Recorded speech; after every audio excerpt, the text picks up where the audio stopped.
And then I saw smoke, black smoke. So I walked down and turned the next bend, and there it was, the disaster, the car burning, Joe inside. Magnesium car, exploding sparks everywhere, and the race going on. Nobody stopped the race, of course. Pozdravujem všetkých fanúšikov motoršportu a F1 zvlášť a špeciálne všetkých estétov, milovníkov kvalitných fotografií. Vidíte veľmi presne, dnes vás pozdravuje Števo Ajzele a Martin Trenkler. Pekne pozdravím všetkých fanúšikov Formuly 1. Tak táto sezóna je neskutočne napínavá, vzrušujúca a veľká pochvala pre Martina a jedného z najslavnejších parťákov, majstrov objektívu, pretože ten kalendár, ktorý ste dali dokopy, Legendy 2022, je doslova pastva pre oči. Už začíname sezónou od 1950 a ideme až do súčasnosti. Martin, povedz nám niečo viac o celom tomto projekte. Tak celý projekt je v podstate takým splnením môjho sna spolupracovať na nejakých pekných produktoch s mojím učiteľom Paul-Henrim Cahierom, s ktorým som sa zoznámil ešte cez internet, kedysi strašne dávno, v nejakom možno 97. 98. roku, keď to sem vôbec prišlo. A bol jeden z prvých ľudí, ktorí mali webovú galériu na internete. Jeho fotky ma veľmi zaujali a svojím spôsobom ma primali k tomu, že som od nejakej tej ranej puberty chcel fotiť len Formulu 1 a robiť také pekné fotky, aké robí on. Napokon inšpiroval všetky veľké, dovolím si tvrdiť, že všetky veľké mená vo fotografii F1, ktoré skalní fanúšikovia poznajú. Takže mal som tu radosť a česť spraviť s ním aj teraz po nejakej dobe pekný rozhovor o všeobecne, nielen o fotení, ale aj o histórii F1, o tom, čo videl, zažil aj on, aj jeho slávny otec Bernard Cahier, ktorého fotkami vlastne tento náš kalendár začína. No a len pripomínam, že kalendár, dokonca aj podpísanú verziu môžete stále exkluzívne zakúpiť na formulastore.sk. Popisku nájdete tu dole, ale poďme sa porozprávať detailne nielen o fotkách s dvomi naozaj v mojich očiach velikánmi. Martin Trenkler a Paul-Henri Cahier. Hello.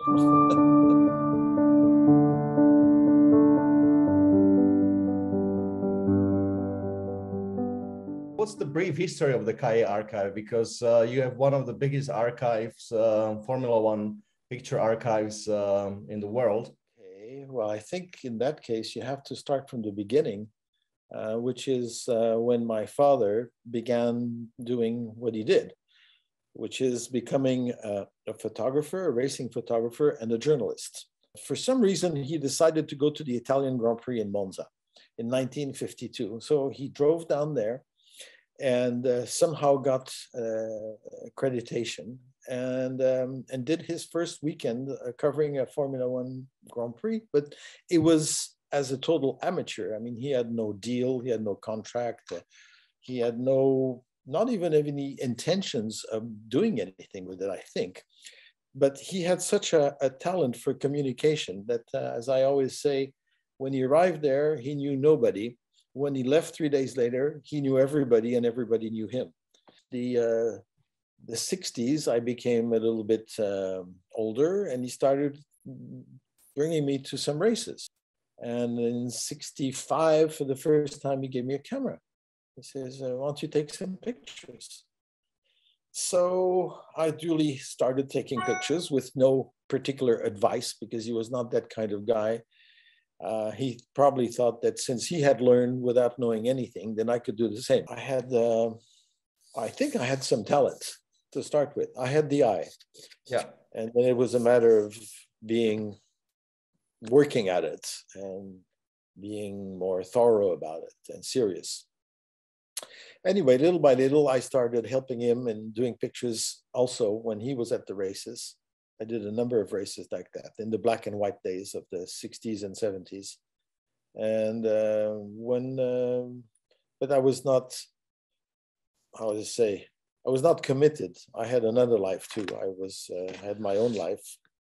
And when we arrived in the 80s, he gradually stopped working for various reasons we don't have to get into. And I started working really for good, I would say, about in 1980. And from then on, I built my own archive. He had built his, and we put the two and two together, and we got the Cahier archive, which covers not every race, because that's impossible, but most races between 1953 and 2019. What are your earliest memories of living the motorsport life? I'll tell you, to be truthful, I have a very poor memory of past events. Fortunately, there's photography, and photography brings back memories and helps, and I have this picture of myself sitting in Fangio's Maserati 250F in Monaco at the Grand Prix in 1957. 1957, wow. Yeah, and so I was 4.5 years old, and the drivers would come by the house, so I have different memories of drivers. Fangio was almost a regular. He came a number of times to the house. I have pictures doing barbecue with him. Just as a family friend, basically, not a client, a family friend. Oh, completely family friend. Yes, absolutely. On purely friendly basis. And barbecues with Fangio. That must have been barbecues with Fangio. Wow. Yeah, and playing babyfoot with Fangio. Chugga chugga chugga chugga. And then there was others. I remember Graham Hill coming to the house. I remember Innes Ireland, Dan Gurney, Phil Hill. I remember you telling me about the 1968 infamous Rouen race. Right. That you lost a friend there. Joe Schlesser. Yeah, that was tragically sad, because Joe, we were quite close to Joe, and I was going at some races, and of course got to know Joe, and we had close encounters, dinner the night before, and start of the race, a second lap, and I was a little bit down from the start finish line. It was very curvy going downhill. Great track, very, very dangerous, and very fast and great track.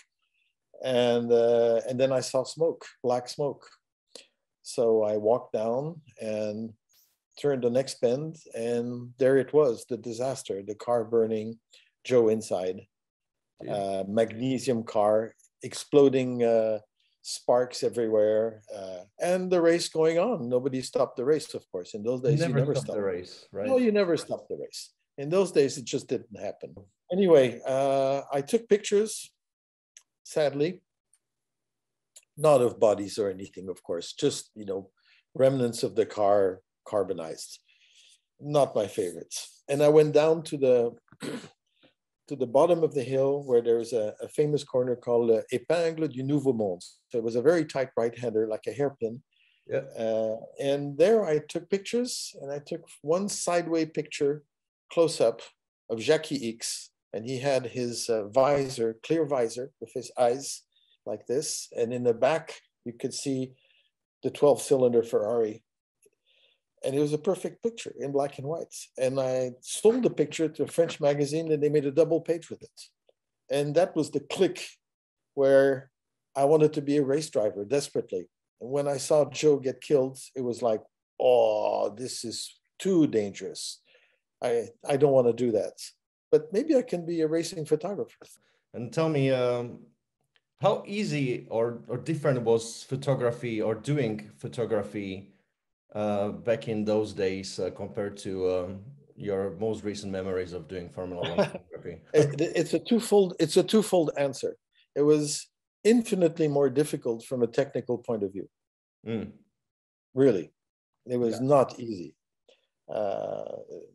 I don't know if we should get into the technical reasons, but sufficient to say that it was all very mechanical, very primitive. No autofocus. No autofocus, no automatic light, film that was sensitive to exposure. You had to do it right. Yeah.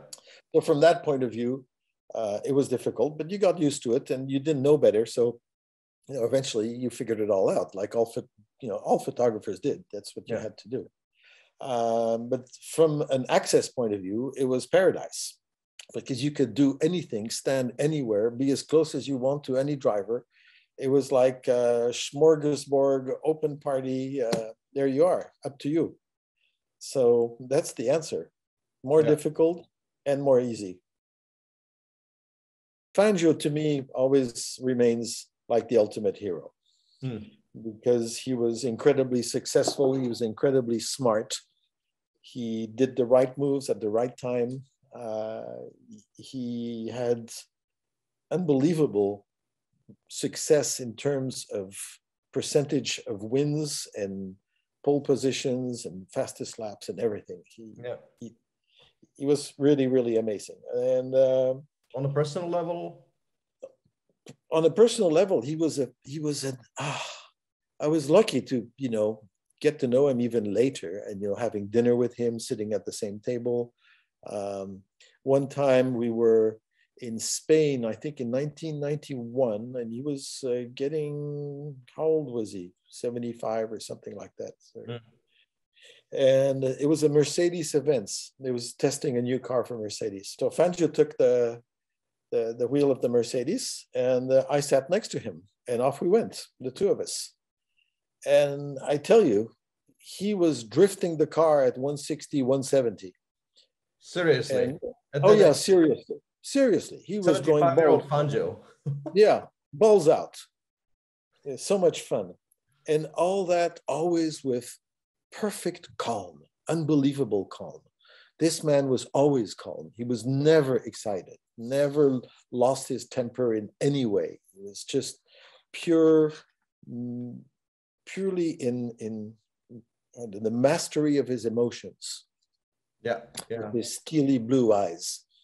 Skinny blue eyes and a funny voice. Steely blue eyes. I'll tell you, the women around him were always like mesmerized by the man. At any age. What about the golden, my favorite era, the 60s, the Clarks, the Hills, the 60s. Well, the 60s, as you say, is Jim Clark dominates. I was lucky to photograph him on a couple occasions. Wasn't it the first car that you seen in Parabolica ever in your life or something like that? Well, that's another famous picture I did of Clark in the Parabolica, taken from that infamous tower that we know so well.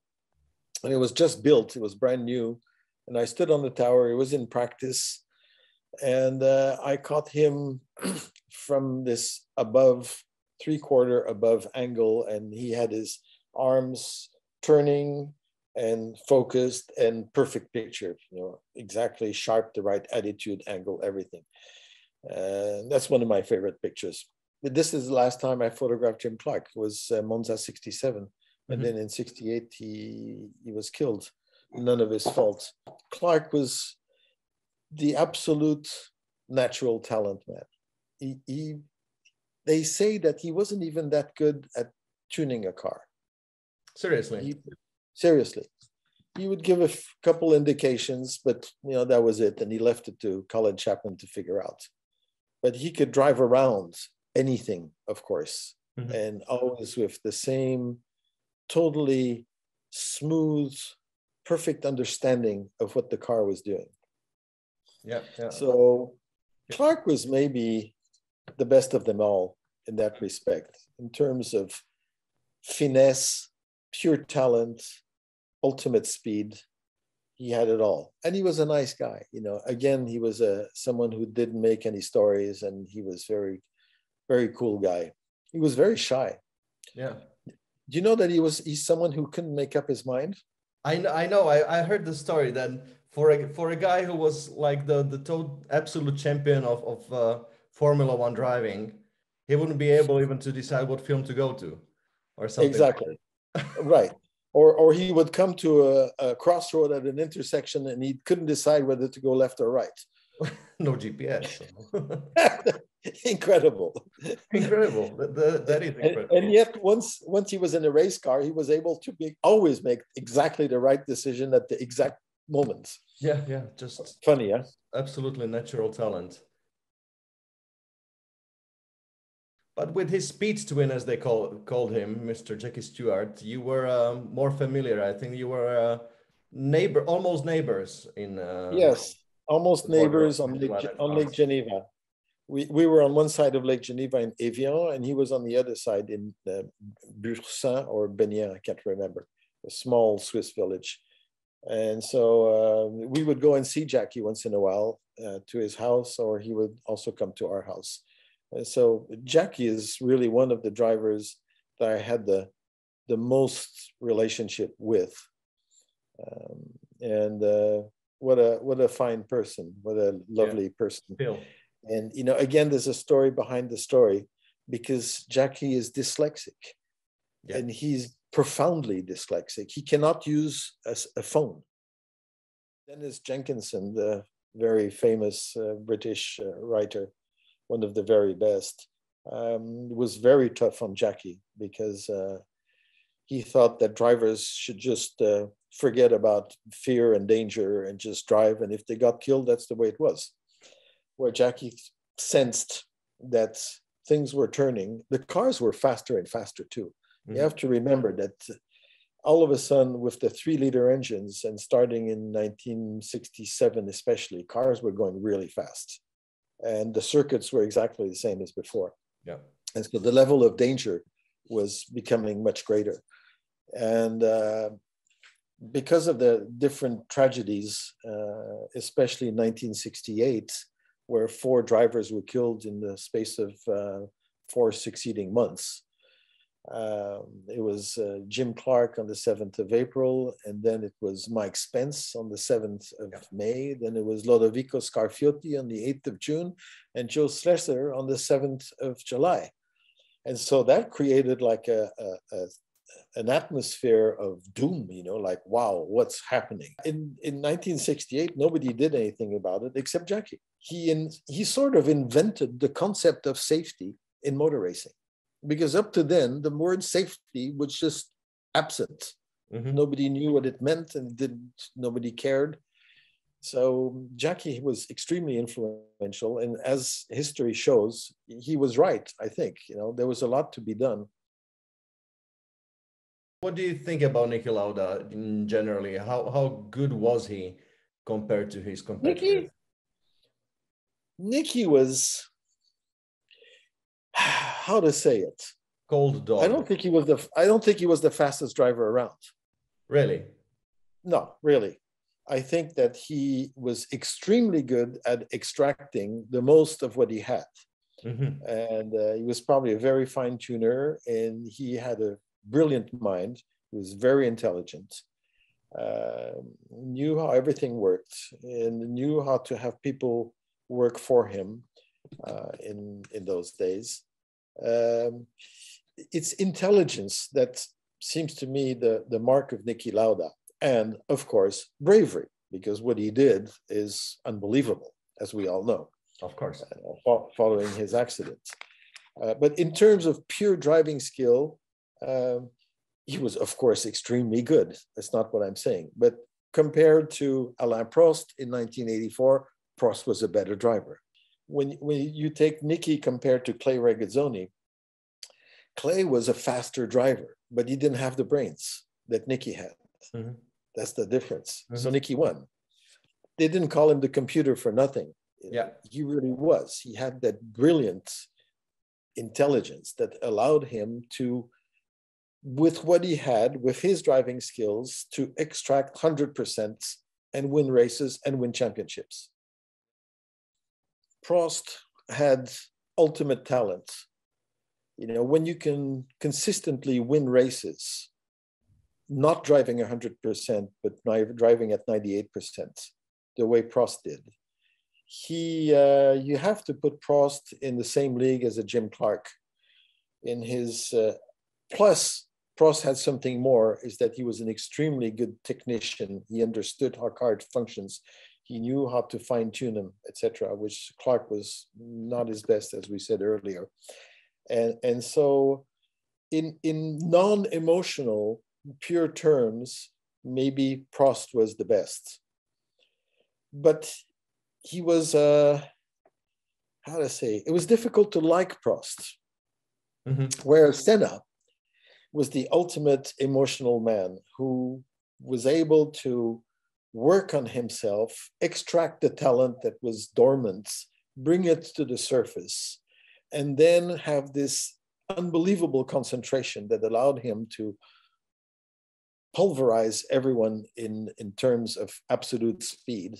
Nobody could touch Senna in absolute speed. I took countless pictures of Senna and portraits of him. And what was always striking was that his face was forever changing. His emotions were always on the surface, and you could tell that he was controlling his emotions, but they were all there beneath the surface. Mm-hmm. And his strength was turning that raw emotion into speed.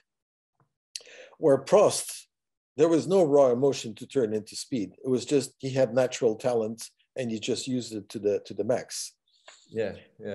So two completely different characters, completely different drivers, both of them extremely good. Now, in terms of liking, I prefer Senna, of course, like most people do, because he was, you felt for Senna. He was so,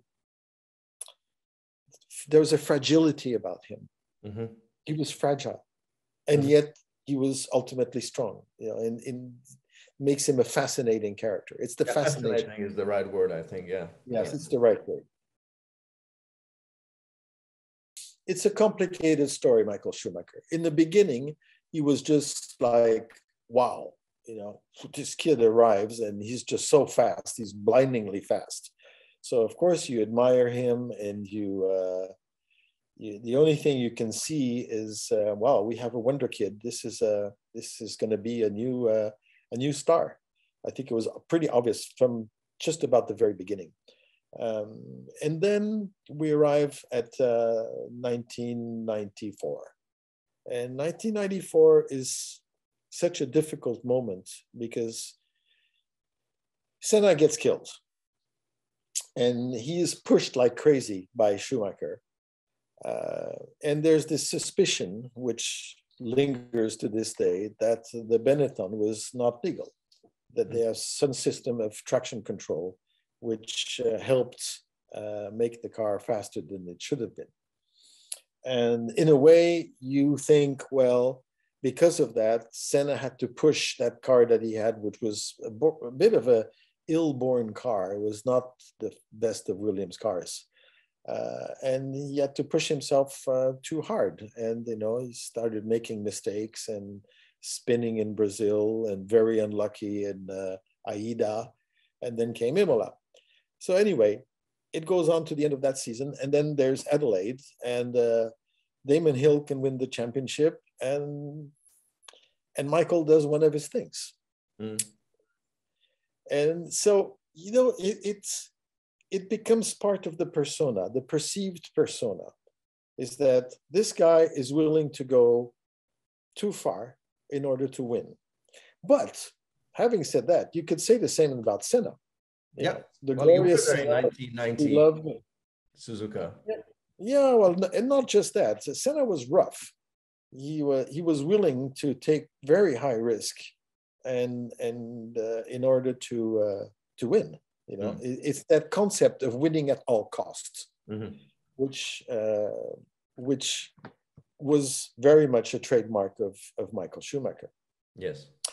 Now, this is one part of the story. The other part is that he was an extraordinary driver. Obviously, his maestria of all aspects of racing, his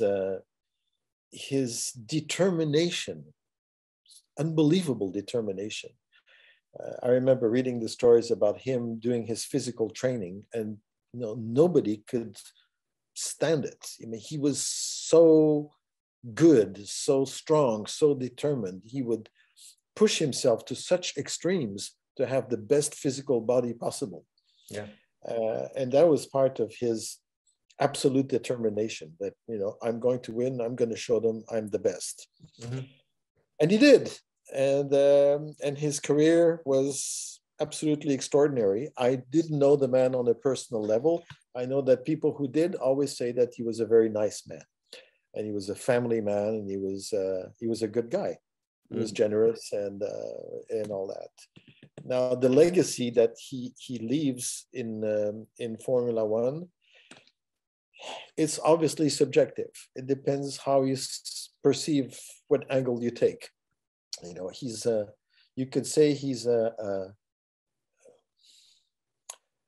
flawed genius, but genius nevertheless. But Senna was a flawed genius too. You know, there was something missing there, right? It's the sort of thing that you don't think when you think of Jim Clark or Fangio. Yeah. You see what I'm saying?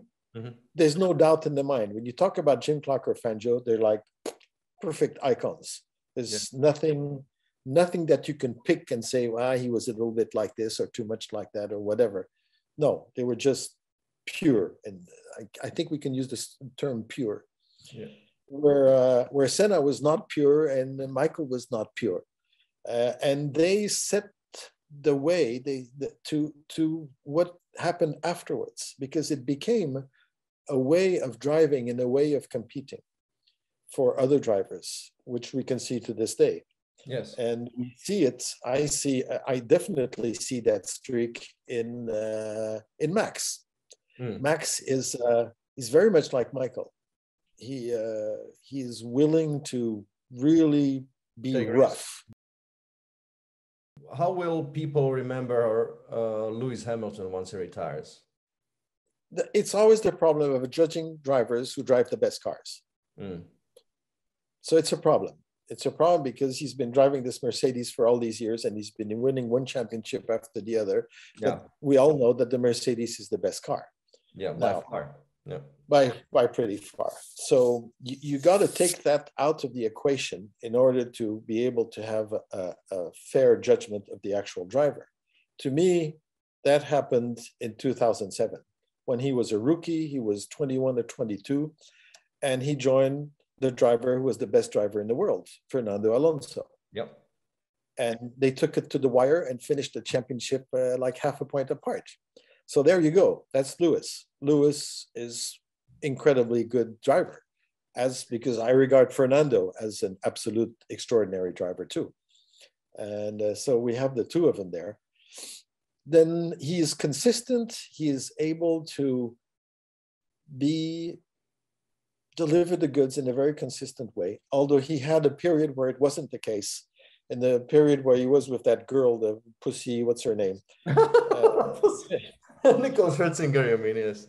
Yes, that's the one. Yes, yes. And I think that that took a bit of his edge and concentration. What I can say today is that when I look at Lewis outside of the track, his life, his woke life, his incredibly committed energy that he delivers to what he believes is right, you know, the Black Lives Matter, the woke community, the LGBTs and all that stuff, his fashion world, how the guy is able to do all that and still come on the weekends, put his ass in the car and be the fastest guy and win the race. It's remarkable. He will go down in history as one of the absolute top greatest. Just a very general question, basically. What's favorite part of the F1 history? Do you have any periods which you have fondest memories of, maybe in terms of excess or colors and sounds and the appeal of danger and the 80s? 80s, the drivers. The 80s, because I was fully professional, and so I saw the whole 80s.